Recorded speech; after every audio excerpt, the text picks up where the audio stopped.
So here we have the Hyundai Tucson on a 69 plate. I'm going to start off by showing you around the outside of the car, and then we'll hop in and run through some controls on the inside.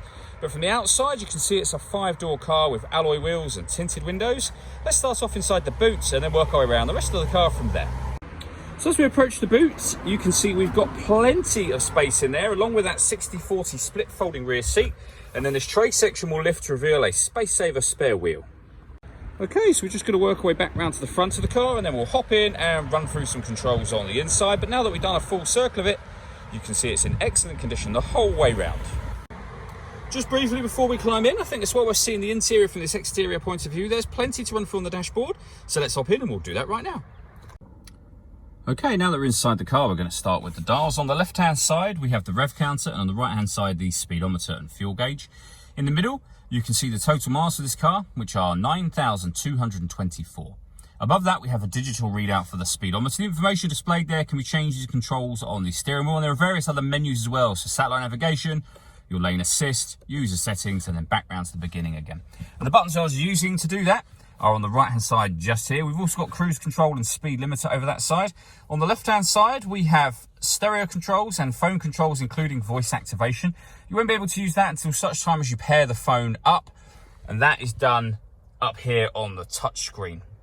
So if you go back to the main menu, all menus just here, you will see we've got phone up in that top left hand corner. Hit that icon and then follow the instructions on screen from there. When it comes to music in this car, you can listen to your own music via that media tab. Nothing is connected at the moment, so it won't open. You can connect up an auxiliary device, a USB device. Once you pair your phone, you can stream your music wirelessly via Bluetooth audio. And you'll see this car's got Android Auto and Apple CarPlay as well. So loads of ways to listen to music, including, of course, the radio. And you can see there we have DAB, FM, and AM radio available to us. This car's also got satellite navigation. There's a full video that shows how that works on our website and also on our YouTube channel. You can access that via the touchscreen or the buttons up here. And if I pop the car into reverse, you'll see we've also got a full color reversing camera with guidelines that show you what direction the car is headed in relation to the image that's being shown on the screen.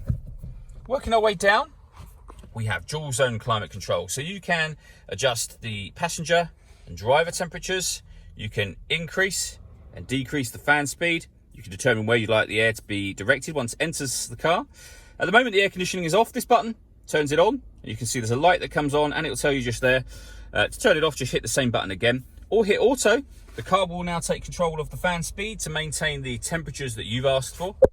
You can override that by readjusting the fans.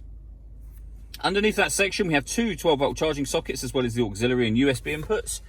We have a 6-speed manual gearbox, and then lastly, these buttons just here. So you can turn off the parking sensors, the stop and start. This car's designed to cut out when it's stationary in traffic to save you fuel. That turns that system off. And then these two, I'll show you up on the screen just here. So the first of those will turn downhill brake control on and off again. And the other one will put the steering into normal or sport mode. All that leaves me to say is thank you for taking the time to watch this video. If you'd like to come and see the car in person and have a test drive, please feel free to call any of our MJA sites. We'd love to hear from you soon.